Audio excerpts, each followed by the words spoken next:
உங்கள் அனைவருக்கும் என்னுடைய அன்பான வணக்கத்தை நான் தெரிவித்துக் கொள்ள விரும்புகிறேன்.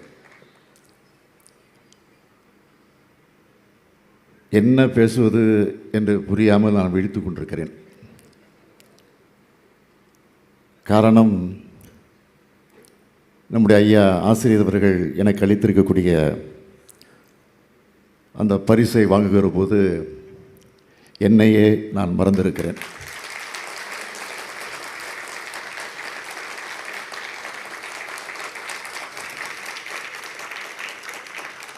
வாழ்க்கையில் எத்தனை பரிசுகளை நான் பெற்றிருக்கலாம், வழங்கப்பட்டிருக்கலாம்.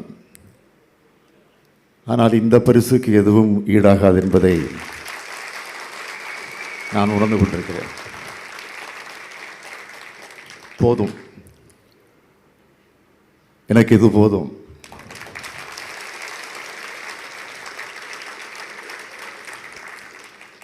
திராவிட மாடல் என்றால் என்ன என்று கேலி செய்து கொண்டிருக்கக்கூடியவர்களுக்கு இந்த கைத்தடி ஒன்றே போதும்.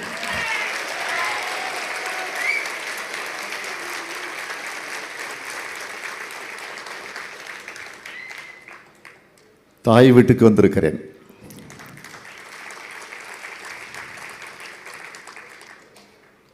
தாய் வீட்டுக்கு வருகிற போதெல்லாம்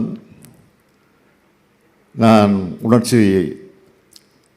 எழுச்சியை தொடர்ந்து பெறுவது உண்டு. ஆக அதை பெற்று இன்றைக்கு உங்கள் முன்னால் நான் நின்று கொண்டிருக்கிறேன். ஆண்டாண்டு காலமாக ஒடுக்கப்பட்ட தமிழினம் ஒற்றுமை பெறவும் சுயமரியாதை உணர்வு பெற்று மேலெழுந்து நிற்கவும் தன்னுடைய வாழ்நாள் முழுவதும் பாடுபட்டு பல்வேறு தியாகங்களை புரிந்து நம்முடைய இனத்திற்காக அயராது உழைத்திருக்கக்கூடிய நம்முடைய ஈரோட்டு சிங்கம் பகுத்தறிவு புகழ்வன் தந்தை பெரியார் அவருடைய மறைந்த இந்த நாளில் அவருடைய கருத்துக்களை, அவருடைய எண்ணங்களை, அவருடைய போராட்டங்களை, அவருடைய தியாகங்களை, அவருடைய வாழ்க்கை வரலாற்றை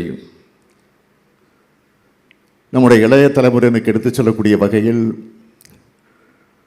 டிஜிட்டல் நூலகமாக, ஆய்வு மையமாக இன்றைக்கு திறந்து வைக்கப்பட்டிருக்கிறது. தந்தை பெரியார் அவர்கள் தன் பயணத்தை முடித்துக் கொண்டார். நாம் தொடர்வோம் என்று கலைஞர் அவர்கள் சொன்னாரே, தந்தை பெரியாரின் தொண்டர்களான நாம் அந்த பயணத்தை தொடங்கி இந்த முன்னெடுப்பை செஞ்சிருக்கிறோம். அவர் வாழ்ந்த காலத்தில் அவர் பேசின முற்போக்கு கருத்துக்களுக்காக, மானுட சமுதாயத்தோட விடுதலைக்கான கருத்துக்களுக்காக பழமைவாதிகளிடமிருந்து, பிற்போக்குவாதிகளிடமிருந்து கடுமையான எதிர்ப்பை அவர் சந்தித்தார். ஊருக்கு வரக்கூடிய தடை, பேச தடை, கோயிலுக்குள் நுழைய தடை, எழுத தடை, பத்திரிகை நடத்த தடை, போராட்டம் நடத்த தடை, அத்தனை தடைகளையும் உடைச்சு அவர் நம்மை வீதிகள் மட்டும் நுழையவிடலை, இந்த மண்ணுலக வாழக்கூடிய அத்தனை பேருடைய மனசுங்களையும் அவர் நுழைந்திருக்கிறார். அதுதான் தந்தை பெரியார் அவர்கள். அதனால் தந்தை பெரியார் அவர்கள் மறைந்த 50 ஆண்டுகளுக்கு பிறகும் இன்றைக்கு அவரை பேசிக் கொண்டிருக்கிறோம், அவரை பற்றி புகழ்ந்து கொண்டிருக்கிறோம், அவருடைய வரலாற்றை எடுத்து சொல்லிக் கொண்டிருக்கிறோம். அவரை இன்றைக்கு நினைவுபடுத்தி அந்த உணர்வுகளை இன்றைக்கு நாம் வெளிப்படுத்தி கொண்டிருக்கிறோம். இதுதான் தந்தை பெரியாருடைய தனித்தன்மை. தந்தை பெரியாருடைய கருத்துக்களை இன்னைக்கு வரைக்கும் எல்லா மக்களிடத்திலும் கொண்டு சேர்த்து என்றென்றும் வாழ்கிறார் என் நிலையை உருவாக்கி இருக்கக்கூடியவர் நம்முடைய பெருமதிப்பிற்குரிய ஐயா ஆசிரியர் அவர்கள். பெரியார் தொடங்கின இயக்கத்தை, பெரியாரோட கொள்கைகளை, இந்த திராவிட பேர் இயக்கத்தை காத்து வருபவர் தான் நம்முடைய ஐயா ஆசிரியர் அவர்கள். இந்த 90 வயசுலேயும் ஐயா ஆசிரியர்கள் சுற்றி சுற்றி வரக்கூடிய இந்த பயணத்தை எல்லாம் பார்க்கிற போது நமக்கு ஆச்சரியமாக இருக்கு.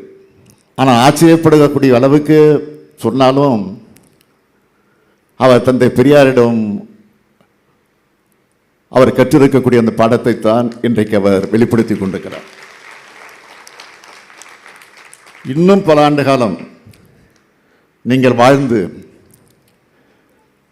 எங்களை போன்ற இளைஞர்களுக்கு நீங்கள் இன்னும் ஊக்கத்தை தந்திட வேண்டும். திராவிட முன்னேற்றக் கழகத்தினுடைய தலைவராக, தமிழ்நாட்டுடைய முதலமைச்சராக, ஐயா பெரியாருடைய தொண்டராக நான் உங்களிடத்தில் கேட்டுக்கொள்கிறேன்.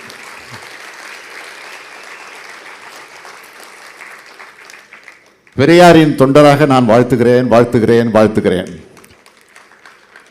பெரியாரின் மண்ட சிறப்பை உலகம் தொழுன்னு புரட்சி கவிஞர் பாவேந்தர் பாரதிதாசன் பாடினார். இன்னைக்கு தந்தை பெரியாரை உலகமயமாக்கி உலகத்துடைய பொது சொத்தாக கொண்டு சேர்த்திருக்கிறோம். இந்த நூலகத்தை சிறப்புற உருவாக்கி தந்திருக்கக்கூடிய ஆசிரியர் அவர்களுக்கும் தம்பி அன்புராஜ் அவர்களுக்கும் நான் இந்த நேரத்தினுடைய வாழ்த்துக்களையும் பாராட்டுக்களையும் தெரிவித்துக் கொள்கிறேன். நினைச்சு பார்க்கிறேன், ஐயா வர்றபோது சொன்னார், 1974ஆம் ஆண்டு நம்முடைய முத்தமிழறிஞர் கலைஞர் அவர்கள் முதலமைச்சராக இருந்தபோது இதே திடலுக்கு வந்து பகுத்தறிவு நூலகம் மற்றும் ஆய்வு மையத்தை அன்றைக்கு திறந்து வைத்திருக்கிறார் முதலமைச்சராக. அதுக்கு பெரியாற்றில் உருவாக்கப்பட்டிருக்கக்கூடிய இந்த டிஜிட்டல் நூலகம் எல்லா வகையிலும் பயன்படக்கூடிய வகையில் இன்றைக்கு அவருடைய மகனாக இருக்கக்கூடிய ஸ்டாலின் அவர்கள் முதலமைச்சராக வந்து இன்றைக்கு இந்த ஆய்வு மையத்தை நான் தொடங்கி வைத்திருக்கிறேன். எப்பவும் பயனுள்ள பணிகளை பார்த்து செய்யக்கூடியவர் நம்முடைய ஆசிரியர் அவர்கள். எனவே திராவிட கழக தோழர்களையும் இதுக்கு உறுதுணையாக இருந்த அத்தனை பேரையும் இந்த நேரத்தில் நான் மனதார வாழ்த்துகிறேன், பாராட்டுகிறேன். நம்முடைய பகுத்தறிவு புகழ் தந்தை பெரியார் அவர்களுக்கு எனது இனமான வணக்கத்தை இந்த நேரத்தில் செலுத்துகிறேன். ஐயா குறிப்பிட்டு சொன்னார், அண்மையில் கேரள மாநிலத்தில் இருக்கக்கூடிய வைக்கம் போராட்டத்தை நினைவுபடுத்தி வைக்கம் வீரராக வலம் வந்த தந்தை பெரியாருக்கு அங்கு புதிய மாளிகையும் கம்பீரமான சிலையும் இளைய சமுதாயம் பயன்படக்கூடிய வகையில் ஒரு பெரிய நூலகமும் திறந்து வைக்கப்பட்டு வைக்கும் விழாவை சிறப்பாக நடத்தினோம்.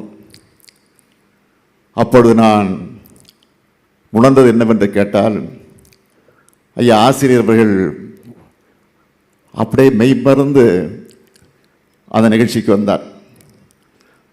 வந்தது மட்டுமல்ல, என்னை மனதார பாராட்டினார், வாழ்த்தினார். இன்னும் நீங்கள் என்னை பாராட்ட வேண்டும், வாழ்த்த வேண்டும், அதற்காக நான் காத்திருக்கிறேன் என்பதை மாத்திரம் நேரத்தில் எடுத்து சொல்லி, ஐயா புகழ் வாழ்க வாழ்க வாழ்க என்று தெரிவித்து என் உரையை நிறைவு செய்கிறேன். நன்றி, வணக்கம்.